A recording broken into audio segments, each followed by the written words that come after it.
E aí, tranquilo? Aqui é o João e bem-vindo à aula 2. Nessa aula aqui eu vou te explicar como realmente você consegue ter uma pintura perfeita em 3 etapas. O melhor disso é que eu vou tirar aquelas dúvidas que muita gente tem na hora de começar algum desenho. João, como eu consigo escolher as cores certas? Como eu consigo saber se o meu material é bom ou se é ruim? Como eu consigo testar as cores, misturar elas? Como pintar estilos diferentes? Isso que é interessante, eu vou te mostrar como você pode treinar a sua visão, os seus materiais e entender a lógica por trás dos efeitos que você vê por aí e fica um pouco confuso na hora de pintar. Então vem comigo que eu garanto que você vai gostar bastante dessa aula. Essa é a segunda aula do nosso evento A Semana da Pintura, onde eu vou te mostrar do básico ao avançado como você consegue pintar qualquer coisa, independente dos seus materiais, do seu tempo que você tem para poder praticar os desenhos e também do seu nível de desenho. Vai funcionar para vários estilos diferentes. E o mais importante, depois de cada aula a gente tem alguns materiais de apoio, onde você pode receber os PDFs e praticar os exercícios na sua casa. Se você quiser receber, é 100% grátis também e vai estar no link aqui da descrição do nosso grupo VIP do WhatsApp. É só entrar lá que você já consegue receber o material. Então para de perder tempo e entra lá no grupo.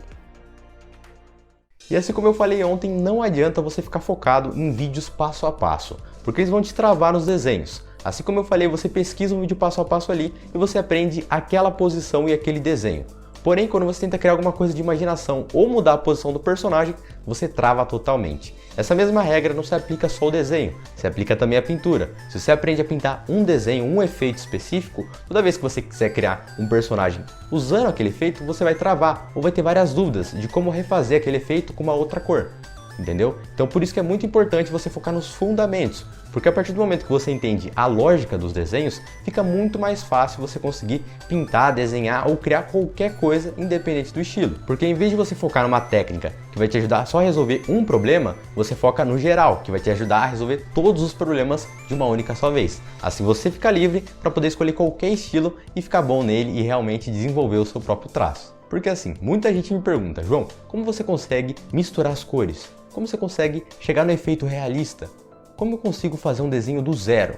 Esse tipo de pergunta sempre aparece nos comentários dos meus vídeos. E uma que sempre me pergunta, será que isso aí funciona para todos os estilos? E a resposta é sim. Assim como eu estou colocando na tela, esses são alguns dos desenhos que eu fazia antes de entender essas coisas. Olha só, eu não conseguia terminar os desenhos, a minha pintura era ruim, e meus desenhos de criação eu sempre travava na hora de fazer eles. Agora, olha os desenhos que eu faço hoje em dia depois de entender o que eu vou te mostrar aqui. Eu consigo pintar vários estilos, desde um personagem de cartoon, um personagem de anime semi-realista ou até mesmo uma pessoa realista.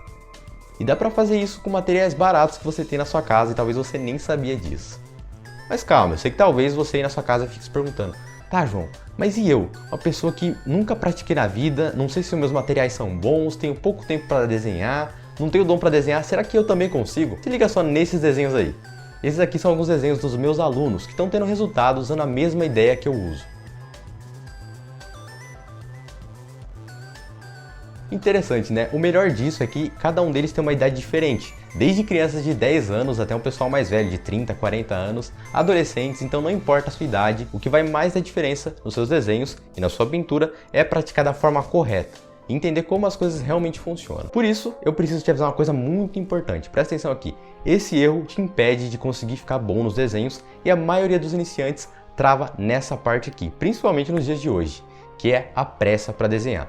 Calma, eu sei que você pode achar que eu vou falar uma coisa clichê aqui que talvez você saiba, mas presta atenção nesse desenho aqui. E já aproveita e me fala nos comentários aí, quanto tempo você acha que eu gastei para fazer esse desenho? Vou até colocar um cronômetro aí, vai lá. Bom, se a resposta for 5 horas, você errou. Se a resposta for 6 horas, você também errou. Se a resposta for 11 horas, você também errou. Eu gastei praticamente 12 horas para fazer esse desenho. Nossa, 12 horas para fazer um desenho? Exatamente. O que acontece, eu quero que você entenda, a pressa é inimiga da perfeição. E quando a gente está falando de efeitos realistas, de desenhos mais complexos que vão envolver mais detalhes com o lápis de cor, é importante que você entenda que vai levar tempo. Não adianta, você tem que escolher, ou se quer um desenho rápido, ou se quer um desenho bom, principalmente quando o desenho for maior. Então presta muita atenção nisso quando você for desenhar qualquer coisa. E uma curiosidade aqui para você, talvez você já tenha visto vários speed arts como esse aqui, que são vídeos acelerados de desenho para mostrar todo o processo do desenho. E esses desenhos também gastam várias horas para ser feitos. E como é feito esse tipo de desenho? para você que tem essa curiosidade, isso vai te ajudar. Até para você que tem uma rotina mais corrida, para você que estuda, trabalha, para você ver que realmente tem como fazer. E você pode fazer como a gente que já está acostumado a fazer isso, que é o quê? Organizar o seu tempo.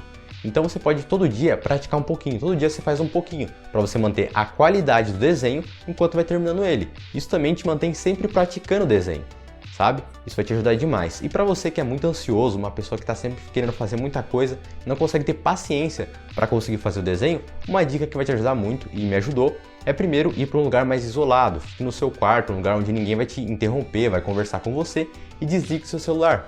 Não coloca nenhuma notificação perto de você, senão isso vai tirar o seu foco do desenho. No máximo coloca uma música ali. Isso já vai te ajudar a se acostumar com o ritmo de desenho e a pintura, e assim você fica focado em fazer só o que realmente é necessário. Bom, agora que você já entendeu, esse aviso muito importante, não tenha pressa, arrume sua rotina para conseguir fazer cada dia um pouquinho do desenho e manter a qualidade até finalizar ele. E não desista durante o processo, vamos para a parte prática que eu sei que você quer fazer isso. Então vamos começar aqui a versão mais prática de como você pode ter uma pintura perfeita. A primeira etapa é você conhecer os seus materiais e saber onde eles são bons e onde eles são ruins. Lembrando que isso vai se aplicar a qualquer tipo de desenho e a qualquer tipo de material. A ideia aqui eu vou te mostrar o que eu estou mais acostumado, que é o desenho tradicional, que é o papel e o lápis. Mas se você faz no digital ou mexe com qualquer tipo de tinta, a ideia é a mesma. Use isso para treinar os seus materiais e testar eles. E para a gente já começar aqui, eu trouxe esse desenho do Thanos para que você entenda uma coisa muito importante sobre materiais. Muita gente fica com aquela dúvida: João, será que com materiais baratos eu consigo fazer uma boa pintura? Como eu consigo testar meu material e saber se ele é bom ou se ele é ruim? E aí que vem essa parte aqui. Olha só esses dois desenhos para você ver como realmente funciona os materiais. Eu coloquei aqui na tela para você conseguir ver de uma maneira mais fácil. Olha só, esse desenho do Thanos e esse desenho do Madara foram utilizados os mesmos materiais para conseguir desenhar eles. Qual que é a diferença? Vou até aproximar na tela para você conseguir ver. O desenho do Madara, quando você vê os detalhes e até mesmo a pintura, você percebe que as cores não se misturaram muito bem. Os efeitos ficaram meio estranhos e quando a gente compara com o desenho do Thanos, os efeitos ficaram muito mais realistas. E por que um ficou bom e o outro ficou ruim? Pelo seguinte, nessa época que eu desenhei esse Madara aqui, eu não sabia como usar os meus materiais e não sabia quais seriam os melhores desenhos para fazer com os materiais que eu já tinha. E quando eu fui desenhar esse Thanos, eu já conhecia os materiais e sabia a melhor forma de usar eles. Então uma coisa que você precisa entender: tem como fazer bons desenhos com material barato? Sim, tem como, mas você precisa saber como usar ele para conseguir chegar no máximo potencial do seu material. Não adianta comprar bons materiais se você também não sabe usar.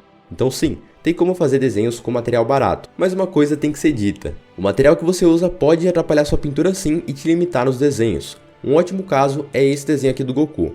Eu fiz ele com material bem barato, gastei acho que R$4 nesse lápis. Só que qual o problema? Como a caixinha só tinha 12 cores, para mim pintar outros desenhos ia ficar um pouco difícil. Então eu tinha que escolher quais eram os desenhos que eu teria essas cores. Então quando você for desenhar ou comprar qualquer tipo de material, compre uma caixa ou um material que vai te ajudar a fazer vários estilos diferentes. Assim você não fica limitado ou travado por conta do material. Então tem essas duas coisas que você tem que levar em consideração. Mas é claro, como existem várias marcas no mundo e você fica meio perdido, né, na hora de comprar, ou às vezes você comprou e não sabe se o seu material é bom ou ruim, eu vou te mostrar como você pode testar agora seu material e saber o que ele é bom, o que ele é ruim e como você consegue usar ele da melhor forma. Vamos lá, como você pode testar os seus materiais? Lembrando de uma coisa importante, essa folha aqui, que eu vou estar usando para testar os materiais e te mostrar como você pode testar os seus na sua casa, vai estar disponível para você baixar e treinar na sua casa também, lá no nosso grupo VIP do WhatsApp. Beleza? Vou deixar o link na descrição do grupo.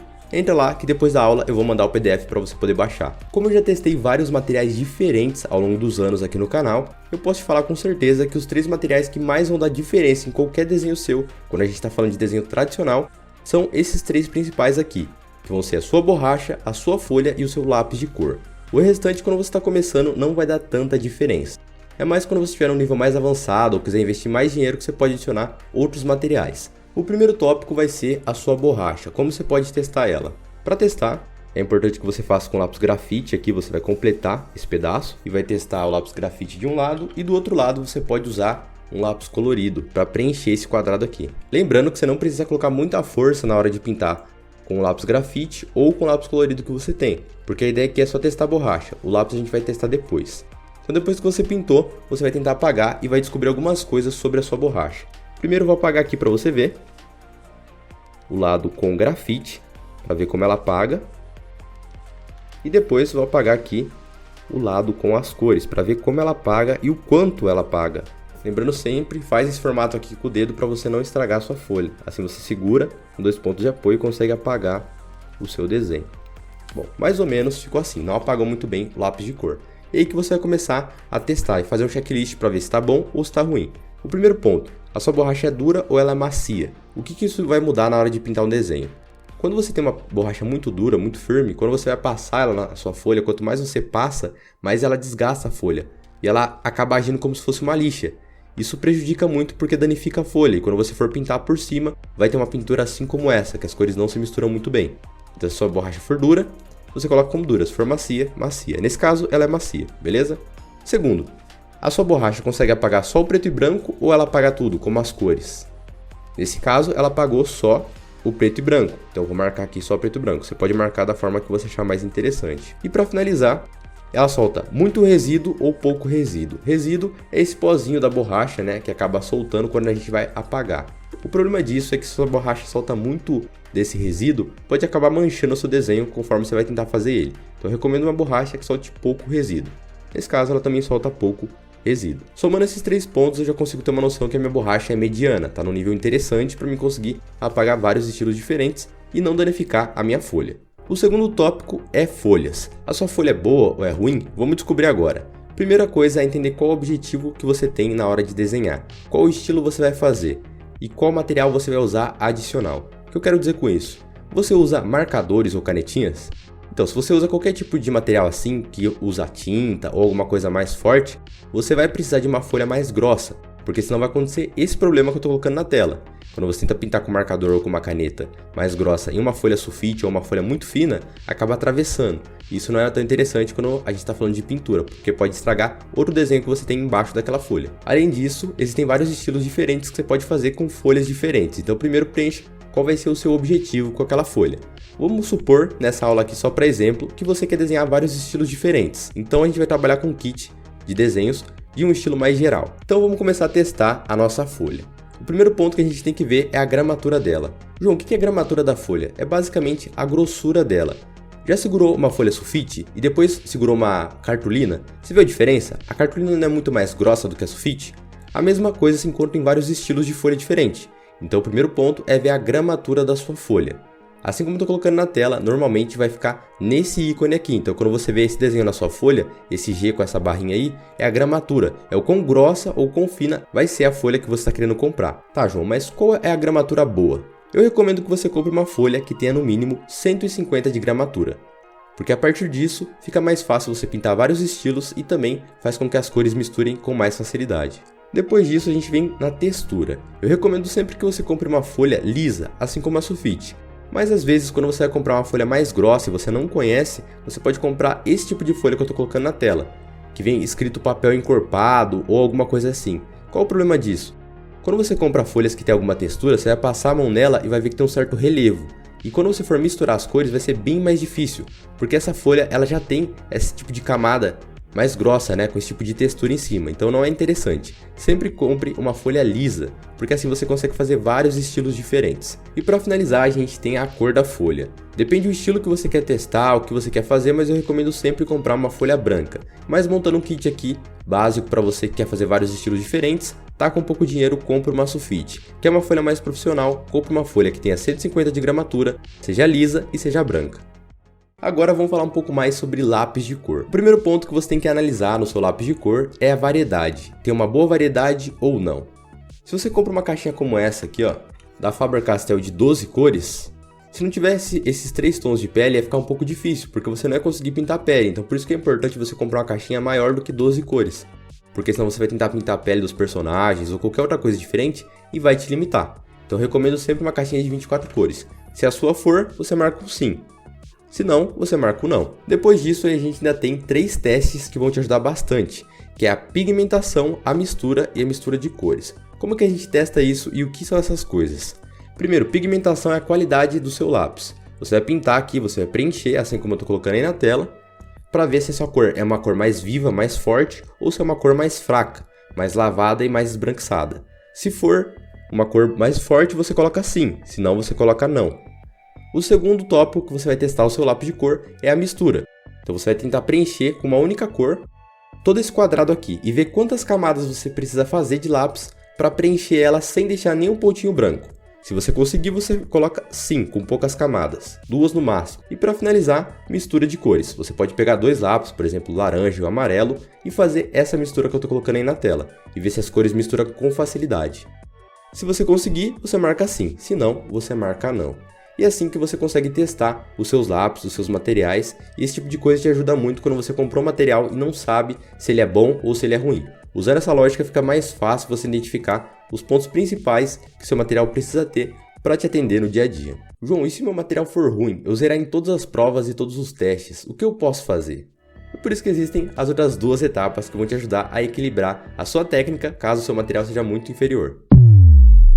E agora vamos para a segunda etapa de como ter uma pintura perfeita. A segunda etapa é você entender as cores e conhecer elas. Sem isso vai ser impossível você fazer efeitos realistas, pintar vários estilos diferentes, saber como escolher os seus lápis de cor para misturar as cores e escolher elas no dia a dia para fazer texturas diferentes, entre outras coisas. Então, sem isso, vai ser impossível. E por onde a gente começa a escolher as cores ou entender elas? Primeiro você tem que aprender a ver as cores. Muita gente não consegue pintar porque não sabe ver as cores no dia a dia. A maioria dos iniciantes não consegue ver cores e sofre de um problema que eu chamo de simplificação. Vamos fazer um teste rápido para ver se você que está assistindo essa aula tem esse problema? Vamos lá. Olha só essa imagem dessa maçã. Agora me fala nos comentários quantos lápis de cor você usaria para pintar essa maçã. Eu vou deixar um tempo aí para você comentar aí. Tô esperando, hein? Pode comentar. Se você pensou vermelho para pintar maçã e como o cabo ali é marrom, eu vou pintar de marrom, a folha eu pinto de verde, certo? Se você disse isso, é porque você sofre de simplificação. Por quê? Não é bem assim que funciona, porque as cores são muito mais complexas que isso. Só para você ter uma noção de como um desenhista mais avançado enxerga as cores, olha só de novo essa imagem. Agora eu abri ela dentro do Photoshop, um aplicativo onde eu consigo ver cada pedacinho da imagem e saber qual cor ele tem. E a cor exata aparece ali em cima, assim como eu estou mostrando. E é exatamente assim que eu vejo as cores, porque eu já treinei a minha visão. E olha a quantidade de cores que a gente tem nessa mesma maçã, que muita gente achava que só tinha poucas cores. Olha a quantidade, imagina que cada pedacinho desse vai ser um lápis de cor diferente. Por exemplo, vamos começar aqui na lateral. Percebe que tem esse tom mais escuro, que é quase preto? Tem esse tom mais amarelado aqui na parte de cima, na parte do brilho da maçã. A gente tem vários tons diferentes de vermelho, tem até um pouco de laranja nessa maçã. Olha a quantidade de cores que a gente consegue ver quando a gente treina a nossa visão. Percebe como tem várias cores diferentes? Então, cada um desses pedacinhos de cores são os tons. Então você não vê a cor vermelho, você vê uma mistura de vários tons diferentes. Então, por exemplo, quando você vê uma árvore e você quiser pintar ela, você não vai olhar e pensar o tronco é marrom e as folhas são verdes. Você vai pensar, a árvore tem o tronco com tons de marrom, ou seja, várias cores que vão formar esse marrom que a gente está buscando, e as folhas vão ser vários tons de verde que vão gerar essa textura de folha. É dessa forma que você consegue entender as coisas. Por isso que muita gente não consegue pintar efeitos realistas e fica com medo e não sabe nem por onde começar. Ou erra e não sabe onde está errado, porque você não está entendendo o efeito que está fazendo. Você vê algumas coisas, mas não consegue ver tudo. Por isso que é muito importante você treinar a sua visão. Tá, João, mas como eu consigo escolher as cores então? Você precisa conhecer e saber usar esse cara aqui chamado círculo cromático. Existem várias formas de usar ele. Eu vou mostrar algumas aqui só para você começar a praticar hoje, mas a coisa mais aprofundada, mais passo a passo, eu mostro dentro do meu curso. Mas vamos lá, que isso aqui já vai te ajudar bastante. Esse cara que eu tô colocando aí na tela é o círculo cromático. Para a gente usar ele, a gente tem que conhecer as harmonias. O nome pode parecer difícil, mas é muito mais fácil na prática do que você imagina. Principalmente as que eu vou mostrar aqui nesse vídeo. As harmonias são basicamente as combinações de cores que a gente consegue encontrar dentro desse círculo. Assim a gente consegue misturar as cores de uma forma que faça sentido e não fique doendo a nossa vista, tipo esse desenho aí. E como a gente consegue usar essas harmonias? A harmonia mais utilizada para quem quer copiar um desenho que já existe ou até mesmo criar um desenho é a harmonia de cores análogas. E como ela vai funcionar? Basicamente, cores análogas você tem que lembrar que são cores vizinhas. Se eu escolhesse o amarelo, as cores análogas seriam os tons de verde e os tons de laranja. Por quê? Porque são as cores vizinhas do que eu escolhi. Então é só você pular uma casa para o lado e você vai saber quais são as cores análogas. Tá, mas o que isso significa de uma maneira prática no desenho? Isso significa que você tem mais facilidade de misturar o amarelo com o verde, laranja com o amarelo. porque são cores próximas. Então, se você tem dificuldade em misturar as cores, é só lembrar disso. Sempre misture as cores próximas. Então, isso são cores análogas. Guarda essa informação que vai ser mais fácil a gente usar depois. Além disso, vamos voltar para a nossa imagem. Olha que interessante. Quando a gente está passando ali o mouse e consegue ver várias cores, a gente tem vários tons diferentes de vermelho. A gente tem os tons mais claros e os tons mais escuros, ou seja, a luz e a sombra do nosso desenho. Isso também reflete nas cores, então vai ser a versão mais clara e a versão mais escura do vermelho. E como a gente consegue escolher a versão mais clara e a versão mais escura das cores que a gente quer? Usando também o círculo cromático. E aí você vai usar uma outra ideia, chamada de cores quentes e cores frias. E o que são cores quentes e cores frias? Olha de novo esse círculo aqui. Imagina que a gente vai cortar ele ao meio. Se a gente separar, uma metade vão ser as cores quentes, ou seja, coisas que vão lembrar coisas quentes, como o deserto, o sol, o dia. E do outro lado vão ser cores frias, que vão lembrar o gelo, a água, a noite. Essa é basicamente a ideia.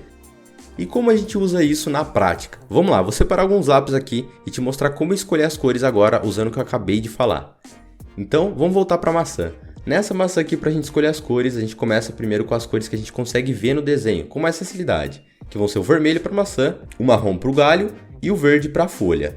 E aí eu gosto de usar uma regra que eu chamo de regra do 3, ou seja, cada cor que você escolheu vai ter 3 lápis de cor. Um lápis mais escuro para a sombra, uma versão mais clara para a luz e o intermediário que vai misturar essas duas cores, ou o meio tom. Vamos começar pelo vermelho. A versão mais escura do vermelho você pode usar tanto o marrom quanto o preto. E para clarear você pode usar tanto o laranja, que a gente tinha visto que tem alguns tons de laranja e amarelo, e até mesmo deixar o branco da folha ajudar a gente. Para o galho a gente pode usar o preto para escurecer, e alguns tons de marrom mais claro, como esses que eu estou colocando na tela para a gente fazer a parte de luz. A folha é a mesma coisa, a gente pode escurecer com o lápis verde mais escuro, ou até mesmo usar o preto em algumas áreas, e alguns tons mais claros de verde. E como eu sei quais cores usar? Aí vem um macete que vai te ajudar muito a escolher essa versão mais clara e a versão mais escura, que é você separar da seguinte forma. Toda vez que você for escurecer qualquer cor quente, ou seja, desse lado do círculo cromático, você vai pegar e usar tons de marrom. E toda vez que você for escurecer cores frias, você vai usar a cor preta. Toda vez que você for deixar mais claro as cores quentes, você vai colocar uma cor análoga para deixar ela mais clara. Porque se você usa o branco numa cor quente, acaba ficando muito artificial a sua pintura e fica um pouco sem vida o seu desenho. Olha só a diferença. Agora, se você adiciona uma cor mais clara, ele deixa o desenho muito mais vivo e muito mais chamativo. Já para as cores frias, isso não funciona tão bem, porque muda o tom daquela cor. A forma mais prática é você pegar, quando você quiser clarear uma cor fria, é você adicionar o lápis branco. E olha a quantidade de cores que a gente conseguiu escolher agora. Fica mais fácil a gente criar o efeito realista. E aí vem a parte mais importante, que é testar. Claro que você não vai acertar de primeira, porque você vai estar treinando. E cada desenho vai exigir testes diferentes. Mas para testar você pode fazer exatamente como eu estou mostrando. Primeiro você tem que aprender a fazer um degradê. O degradê é esse efeito do claro para o escuro, tanto no preto e branco quanto no colorido. E você vai fazer isso primeiro com seu lápis para acostumar a sua mão a pintar da forma correta. Assim como eu estou colocando na tela, você vai começar a fazer esses movimentos circulares, porque se você pintar em qualquer direção, a cor não vai se espalhar muito bem na sua folha. Então faz esse movimento circular para preencher toda a folha, e conforme você vai tirando a força, vai deixando o seu movimento mais fraco, e assim vai deixar mais clara aquela cor, até ela sumir completamente e você usar só o branco do papel. Depois que você conseguiu fazer esse exercício com uma única cor, você vai fazer o seguinte: embaixo você vai começar a fazer pequenas bolinhas a partir da cor mais escura que você tem do seu desenho, e vai começar a fazer as outras misturas e combinar para ver qual é a melhor sequência para você conseguir fazer um degradê colorido. Ou seja, você vai fazendo esses pequenos testes numa folha separada para conseguir saber qual é a melhor combinação dessas cores. E também já vai nos levar para a nossa terceira etapa aqui nos desenhos. Que a terceira etapa é você pensar como um desenhista e entender a lógica por trás do efeito que você quer. Muita gente também não consegue fazer porque mesmo escolhendo as cores ou tendo bons materiais, eles não entendem a lógica. Então, eles acabam conseguindo fazer às vezes um passo a passo, mas na hora de criar um personagem de imaginação ou pegar aquele efeito e aplicar de uma outra forma, eles acabam travando. Olha só alguns desenhos para você ver como a lógica dá total diferença. Nesse desenho aí, a pessoa não entendeu a lógica por trás do cabelo realista. Então, olha como ficou estranho. Nesse desenho, a pessoa não entendeu a lógica por trás do contraste de um desenho. Então ela não conseguiu fazer bem o efeito realista. Nesse caso, a pessoa não entendeu a lógica de como pintar texturas diferentes, então ela pinta tudo com a mesma forma. Ela acha que usar o degradê vai fazer ela sombrear qualquer desenho da maneira mais realista possível. E esses são só alguns desenhos de várias pessoas que não usaram a lógica para conseguir chegar no resultado que elas queriam. E como a gente consegue estudar a lógica para criar um efeito realista? Estudando luz e sombra. Muita gente fala aqui no YouTube de luz e sombra como se fosse uma coisa só para sombrear um desenho, só para dar volume. E aí que você se engana. Luz e sombra é para você criar vários tipos de texturas diferentes, porque é a partir dessa ideia que você entende a lógica por trás do efeito. Olha a quantidade de efeitos que eu consigo fazer com um único lápis, só aplicando a luz e sombra. A mesma coisa que você faz com lápis preto e branco, você consegue fazer com os lápis de cor, mas primeiro você precisa treinar no preto e branco, entendendo a luz e sombra, para criar essa textura. E para essa aula não ficar muito longa, na próxima aula eu vou te mostrar como você estuda do zero ao avançado uma textura completa, para você poder criar de imaginação ou copiar qualquer tipo de textura e pintar no efeito mais realista possível, independente do material que você tenha. Isso realmente vai transformar os seus desenhos. Só para você ter uma noção como isso melhora, olha a quantidade de efeitos que eu consigo fazer. E melhor, não só eu, né? Olha alguns resultados dos meus alunos que também aplicaram essa ideia de luz e sombra para começar a entender os efeitos. Interessante, né? Fora as pinturas deles. Então, eu te espero na próxima aula e agora faz o seguinte, me fala aqui nos comentários. Comenta o que tá achando dessa aula e corre lá no grupo que amanhã eu já solto o PDF com os materiais de apoio para vocês praticarem tudo que eu falei nessa aula. Tamo junto e eu te espero na aula de amanhã.